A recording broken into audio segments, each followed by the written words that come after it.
In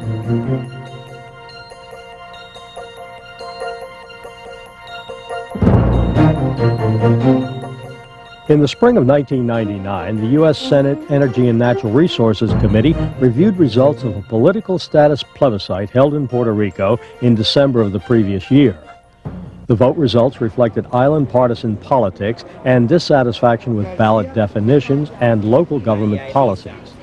U.S. statehood received 47% of the vote, while each of the other three options received less than 3% of voter support.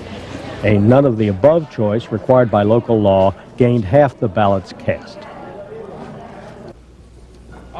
In the previous Congress, the U.S. House passed a bill providing congressionally approved language for a plebiscite process. But a companion Senate bill encountered leadership opposition and did not emerge from committee. Once again, the U.S. Congress failed to provide the U.S. citizens of Puerto Rico with a process to obtain a permanent political status. Since 1898, when an American expeditionary force took possession of Puerto Rico, its inhabitants have sought a permanent political status. More than a century later, Puerto Rico remains an unincorporated territory of the United States. Even though American citizenship was granted to residents in 1917, numerous attempts over the years to end U.S. colonial policies have failed.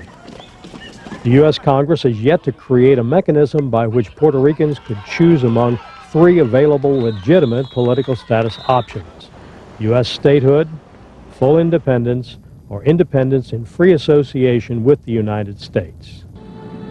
In 1952, the island was granted local self-government subject to congressional jurisdiction and provisions of the U.S. Constitution. The statute, intended as a temporary measure, precluded Puerto Rican representation in the U.S. Congress and voting rights for president. It also exempted Puerto Ricans from the payment of federal income taxes. A permanent political status, however, continues to elude the 3.8 million American citizens on the island of Puerto Rico. Concerned about fair play for their fellow citizens of Puerto Rico, the leaders of national Hispanic organizations are speaking out on the issue. Good afternoon. At a press conference at the U.S. Capitol, a coalition of Hispanic groups joined to urge passage of the failed Senate bill and to support Puerto Rican aspirations for a congressionally approved plebiscite process.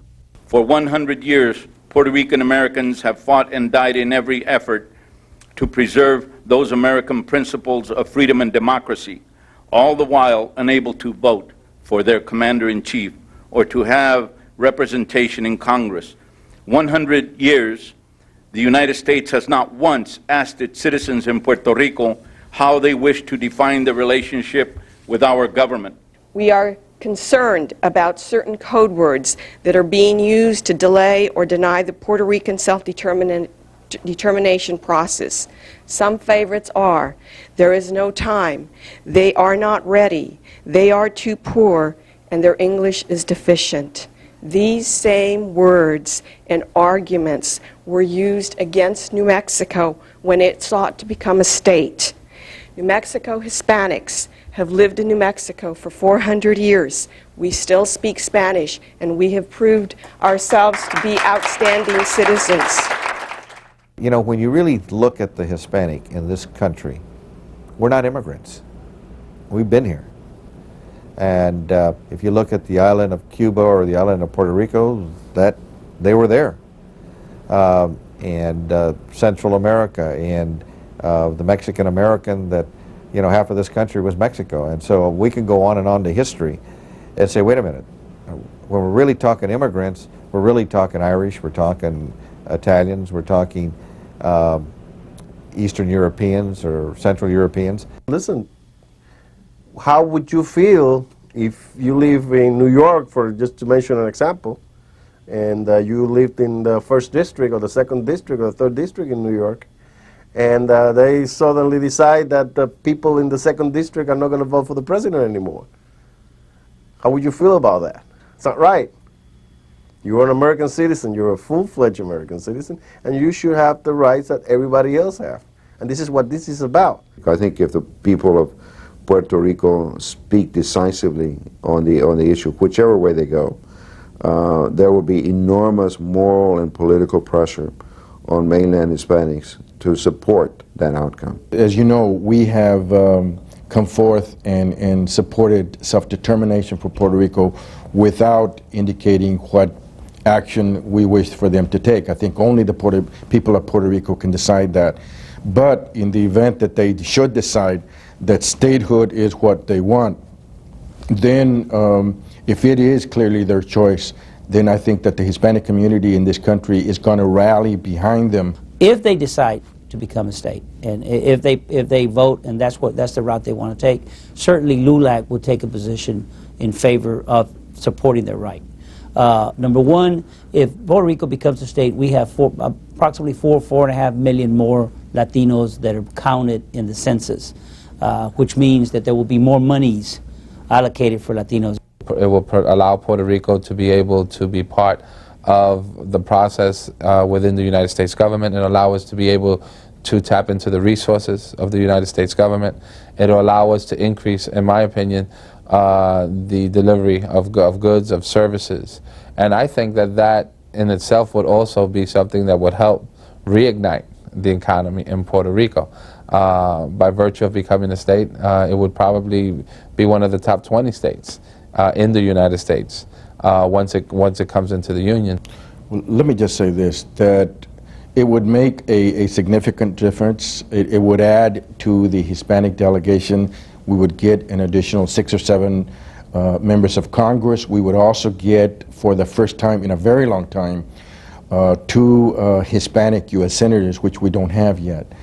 If the people of Puerto Rico, the citizens of Puerto Rico, vote for statehood, we would be totally in support of that. We would do everything we can to make sure that the Congress of the United States welcomes Puerto Rico as a state. Hispanics, we want to mainstream. We don't want to be separated from everything.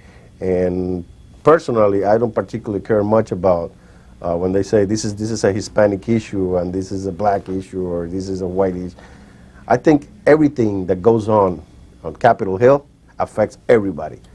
So there's no such thing as it's a one race or the other's issue. You know, this is an American issue, and we are all Americans. Different backgrounds, we're all Americans. And so I think we have a real opportunity to show leadership and show that the inclusion will win out over the exclusion that has been happening, unfortunately, for many years.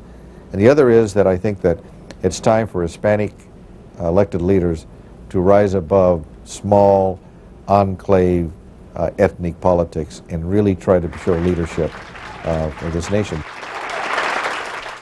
The White House of both the Clinton and current Bush administrations have supported a constitutionally valid process by which Puerto Ricans can choose a permanent political status for the island.